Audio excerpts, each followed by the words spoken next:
Welcome to cinema updates. இன்னைக்கான cinema update நியூஸ்ல நம்ம அஜித்தை வச்சு தனுஷ் ஒரு படம் இயக்க போறாராம். அந்த கதை ரஜினி சார்கிட்ட சொல்லி ரஜினி சார் அது வேணான்னு சொன்னதுக்கு அப்புறம் இப்ப அந்த படத்தை அஜித்தை வச்சு பண்ண போறாராம். இப்படி நிறைய சுவாரஸ்யமான விஷயங்கள், ஜனநாயகன் பற்றின ஒரு அப்டேட் இப்படி நிறைய இருக்கு. இது எல்லாத்தையும் இந்த வீடியோவில் பார்க்கலாம். நீங்க இன்னும் நம்ம சேனலை சப்ஸ்கிரைப் பண்ணலாம், சப்ஸ்கிரைப் பண்ணிருங்க. நம்ம சேனல்ல சினிமா சார்ந்த அப்டேட்களை தொடர்ந்து கொடுத்துக்கிட்டு இருக்கோம். ஓகே, ஃபர்ஸ்ட் நியூஸா நம்ம என்ன பார்க்கலாம் அப்படின்னா, நம்ம சசிகுமார் சுப்பிரமணியபுரம் அப்படிங்கிற ஒரு படத்தின் மூலம் இயக்குனர் மற்றும் ஹீரோவாக அறிமுகமானார். அதுக்கப்புறம் அந்த படங்கள் அவருக்கு தொடர்ச்சியாக கை கொடுத்துட்டே இருந்துச்சு. ஆனால் இடையில கொஞ்சம் சர்க்கிள் வந்தது. அதுலேருந்து அவர் மீண்டு வந்து இப்போ ஓரளவுக்கு நல்ல படம் பண்ணுறாரு. சரி, இப்போ அவருக்கு ஒரு முக்கியமான டைரக்டர்கிட்டேருந்து ஒரு அழைப்பு ஒன்று வந்திருக்கு. அது யாரும் இல்லை, பிச்சைக்காரன் படம் பார்த்துருப்போம். அந்த படத்தை இயக்குன சசி அவர்கள் தான். சசி அவர்கள் ரோஜா கூட்டம் அப்படிங்கிற ஒரு படத்தை வந்து இயக்கியிருக்காரு. ஸ்ரீகாந்த் நம்ம பூமிகா நடித்து அந்த காலகட்டத்தில் ரொம்ப பெரிய அளவில் பேசப்பட்ட ஒரு படம். அதுக்கப்புறம் பூன்னு ஒரு படம் பண்ணார். அந்த படமும் ரொம்ப பெரிய அளவில் பேசப்பட்ட ஒரு படம் தான். அதுக்கப்புறமேட்டுக்கு வந்து பிச்சைக்காரன் படம் பண்ணார். அது வந்து அவரை ரொம்ப பெரிய இடத்துக்கு கொண்டு போனது அப்படின்னு சொல்லலாம். அதுக்கப்புறம் சிகப்பு மஞ்சள் பச்சை அப்படிங்கிற ஒரு படம் வந்து அவர் பண்ணார். இப்போ அவர் என்ன படம் பண்ணிக்கிட்டு இருக்காரு அப்படின்னா, 100 கோடி வானவில் அப்படின்னு சொல்லி நம்ம ஹரிஷ் கல்யாணம் வச்சு ஒரு படம் பண்ணிக்கிட்டு இருக்காரு. சசி அவர்கள் பண்ணுற படம் எல்லாமே எமோஷ்னல் கலந்த ஒரு படமாக இருக்கும். ஒரு சென்டிமெண்ட், அதில் கொஞ்சம் காமெடி, ஆக்ஷன் சொல்லி எல்லா வித உணர்வுகளையும் அதில் கொண்டு வந்திருப்பார். முக்கியமாக எமோஷ்னல் நிறைய மக்கள்கிட்ட வந்து கனெக்ட் ஆகும். நான் சொன்ன எல்லா படத்தையும் நீங்கள் போய் ஒரு தடவை பார்த்தீங்கன்னாவே உங்களுக்கு புரியும். அப்பேற்பட்ட இயக்குனர் இப்போ நம்ம சசிகுமாரை வச்சு ஒரு படம் பண்ண போகிறாராம். அதாவது இந்த 100 கோடி வானவில் படம் முடிஞ்சதுக்கு அப்புறமேட்டு சசிகுமாரும் வந்து ஒரு கிராமத்து பாணியில் நடிக்கக்கூடியவர் தான். அதிகமாக அவருக்கு அதுதான் செட் ஆகும்.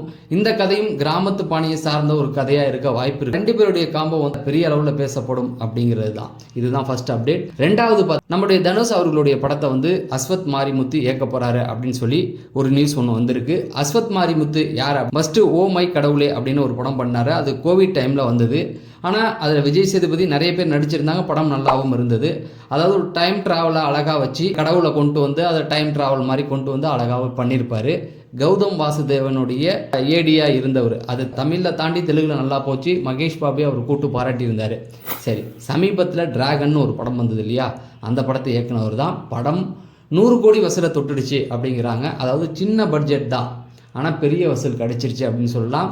நம்முடைய பிரதீப் ரங்கராஜனுடைய லவ் டுடேவாக இருக்கட்டும், இந்த படம் ரெண்டுமே வந்து ஒரே பேனரில் தான் எடுத்தாங்க. நம்ம பிகில் படத்தை எடுத்தாங்கல்ல, அவங்க தான் கோட் படத்தை எடுத்த தயாரிப்பு நிறுவனம் தான். அவங்களுக்கு இந்த சின்ன படங்கள் மூலியமாகவே ஒரு 200 கோடிக்கு மேலே லாபம் வந்திருக்குன்னா அவங்களால நம்ப முடியுமா? இத்தனைக்கும் அவங்க செலவு பண்ணது ஒரு 20 கோடி கூட இருக்காது. அந்த அளவுக்கு ஒரு பெரிய லாபம் கிடைச்சிருக்கு.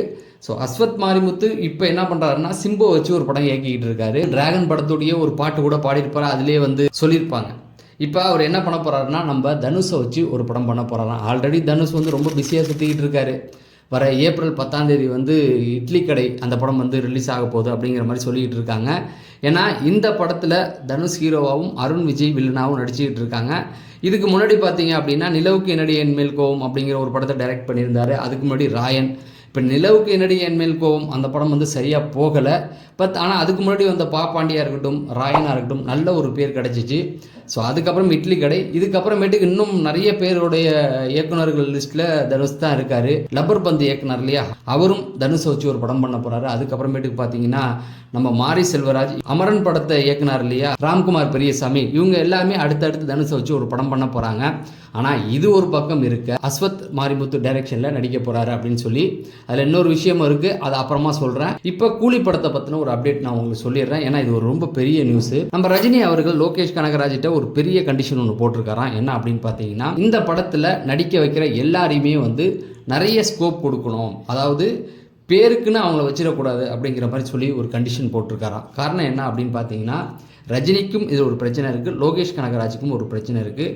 லோகேஷ் கனகராஜ் பிரச்சனையை ஃபஸ்ட்டு பார்த்துருவோம். லியோ படம் பார்த்தீங்க. லியோ படத்தில் சஞ்சய் தத்தா இருக்கட்டும், இன்னும் நிறைய பேர் நடித்தாங்க. அர்ஜுனா இருக்கட்டும், மன்சூர் அலிகான், இவங்க எல்லோருடைய கேரக்டரையும் நீங்கள் பார்த்தீங்கன்னா பெரிய ஸ்கோப் கொடுத்துருக்க மாட்டார். விஜய்க்கு மட்டுமே அதிக ஸ்கோப் கொடுத்துருப்பாரு. விஜய் சாருடைய அப்பாவே வந்து ஒரு இடத்துல விமர்சனம் பண்ணியிருந்தாங்க. ஏன்னா சஞ்சய் தத் எவ்வளோ பெரிய ஆள், அவரை கூப்பிட்டு வந்து ஏதோ ஒரு இதில் ஒரு வில்லனாக போட வச்சிங்க, கேஜிஎஃப்பில் வில்லனாக நடிச்சிருந்தார். அவரை வைக்கும்போது அந்த கேரக்டரை கரெக்டாக யூஸ் பண்ணிக்கல அப்படின்னு சொல்லி ஒரு விமர்சனமும் கொடுத்துருந்தாரு. ஓகேங்களா, இது ஒன்று. ரெண்டாவது, நீங்கள் மாஸ்டர் படம் பார்த்தீங்கன்னா சாந்துவும் நடிக்க வச்சிருப்பார். ஒரு உப்பு சப்பு இல்லாத ஒரு கேரக்டரில் நடிக்க வச்ச மாதிரி சொல்லுவார். ஆனால் நிறைய ஷூட் பண்ணிட்டாரு. ஆனால் அதை எடிட்டிங்கில் கொண்டு வரும்போது பாதி விஷயத்தை எடுத்துட்டார். ஏன் பாதி முக்கால்வாசி விஷயத்தை எடுத்துட்டார். இந்த மாதிரி நிறையா அவர் பண்ணிக்கிட்டு இருக்கார். ரஜினி சாருக்கு ஒரு பிரச்சனை இருக்குது. என்ன அப்படின்னு பார்த்தீங்கன்னா, இந்த படத்தில் சத்யராஜ் நடிக்கிறாரு. சத்யராஜ் சிவாஜி படத்தில் நடிக்க கூட்டும் போது கூட நடிக்கலை. ஆனால் லோகேஷ் கனகராஜ் கூட ஒத்துக்கிட்டாரு. இதுக்கு முன்னாடி இவங்க ரஜினி சாருக்கும் அவருக்கும் ஒரு பஞ்சாயத்து இருக்குது. என்னென்னா, மிஸ்டர் பாரத் படத்தில் ரஜினி சாரை விட சத்யராஜுக்கு வந்து நிறைய ஸ்கோப் இருந்தது. ஆனால் எஸ்பி முத்துராமன் அதை கட் பண்ண சொல்லிட்டாரு. அதை யாரோ ஒருத்தவங்க ரஜினி சாரை தான் கட் பண்ண சொல்லிட்டாங்கன்னு சொல்லி அந்த பகை சிவாஜி படம் வரைக்கும் தொடர்ந்துக்கிட்டே இருந்தது. பல இடங்களில் ரஜினி சாரை வந்து சத்யராஜ் விமர்சனம் பண்ணிக்கிட்டே இருப்பார், கமல் சார் கூட சேர்ந்து. இதெல்லாம் பழைய கதை. ஆனால் இந்த விஷயத்தில் ரஜினி சார் இப்பயே முடிச்சுக்கிட்டாங்க.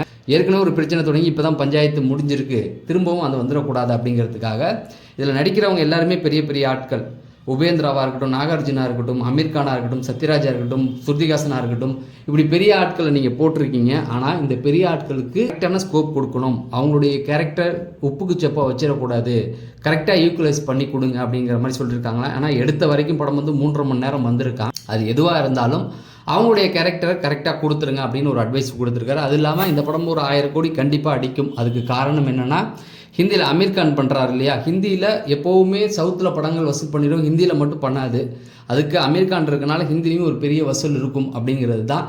பார்க்கலாம் லோகேஷ் என்ன பண்ண போகிறாரு அப்படின்னு சொல்லி. அதுக்கப்புறமேட்டுக்கு இன்னொரு முக்கியமான விஷயம், ஜனநாயகன் படம். ஜனநாயகன் படம் இப்போ ஷூட்டிங் நிறுத்தி வச்சுருக்காங்கன்னா காரணம் என்ன அப்படின்னு பார்த்தீங்கன்னா, பல பிரச்சனைகளில் முக்கியமான பிரச்சனை என்னென்னா, பணம் கொஞ்சம் தட்டுப்பாடாக இருக்குது அந்த நிறுவனத்திட்ட. பெப்சி ஊழியர்லாம் இருக்காங்கள்ல, அவங்களுக்குலாம் கொஞ்சம் அவங்களால பணம் கொடுக்க முடியல அப்படிங்கிற ஒரு காரணமும். ரெண்டாவது, விஜய் சார் அரசியலில் தீவிரமாக சில விஷயங்கள் பண்ணுறனால அதுக்கான டேட் கொஞ்சம் இடிக்குது. அதனால் வந்து அந்த ஜனநாயகன் படத்தை வந்து கொஞ்சம் நிறுத்தி வச்சுருக்காங்களாம். ஆனால் படக்குழு என்ன சொல்லியிருக்காங்கன்னா, இது வந்து தற்காலிகமாக தான் நிறுத்தி வைக்கப்பட்டிருக்கு, இதை வந்து வதந்தியை கிளப்பிடாதீங்க, படம் நின்றுடுச்சு அப்படின்னு சொல்லி கூடி சீக்கிரம் படம் ஸ்டார்ட் பண்ணிடுவோம் அப்படிங்கிற மாதிரி சொல்லியிருக்காங்க.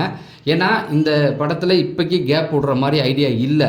ஆனால் இந்த பணம் பிரச்சனை கொஞ்சம் வந்தனால மட்டுமே இப்போ கேப் விட்ருக்கதா சொல்லியிருக்காங்க. இது ஒன்று. கடைசியாக நம்ம அஜித்தை வச்சு தனுஷ் அவர்கள் ஒரு படம் பண்ண போகிறாரு. இது எப்போ அப்படின்னு பார்த்தீங்கன்னா, பாப்பாண்டி இயக்கிறதுக்கு முன்னாடியே ரஜினி சாருக்காக ஒரு ஸ்கிரிப்ட் வந்து தனுஷ் எழுதியிருக்காரு. அந்த ஸ்கிரிப்ட் ரஜினி சாருக்கு பிடிக்கல. காரணம் என்னென்னா, தனக்கான அந்த மாசீன்லாம் இல்லை அப்படிங்கிறதுனால.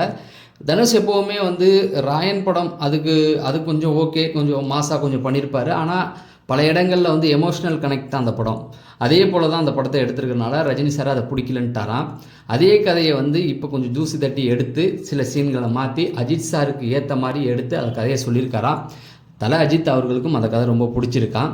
அதனால் கொஞ்சம் வெயிட் பண்ணுங்கள், நான் வந்து இந்த ரேஸ் எல்லாம் முடிச்சுட்டு வரேன், அதுக்கப்புறம் பண்ணலாம் அப்படின்னு சொல்கிற மாதிரி சொல்லியிருக்காராம். கூடி சீக்கிரத்தில் நம்ம தனுஷ் அவர்களும் அஜித் அவர்களும் இணைய போகிறாங்களாம். இது வந்து உண்மையான செய்தி தான். ஏன்னா நிறைய பேர் இதை வந்தே சொல்லுவாங்க. இல்லை, இது நிறைய இடத்துல நான் கன்ஃபார்ம் பண்ணிட்டேன், இந்த செய்தி உண்மை தான். ஆனால் தலை அஜித் அவர்கள் கதை வந்து முழுமையாக கேட்கலாம், ஒன்லைன் வந்து கேட்டாராம். அந்த ஒன்லைன் அவருக்கு பிடிச்சிருக்கான். இதுதான் இன்றைக்கான அப்டேட்ஸ். தொடர்ந்து நம்ம சேனலில் சினிமா சார்ந்த அப்டேட்களை கொடுத்துக்கிட்டு இருப்போம். அது தெரிஞ்சுக்க நம்ம சேனலை சப்ஸ்கிரைப் பண்ணுங்கள் அப்படின்னு சொல்லி நான் விடைபெறேன். நன்றி, வணக்கம்.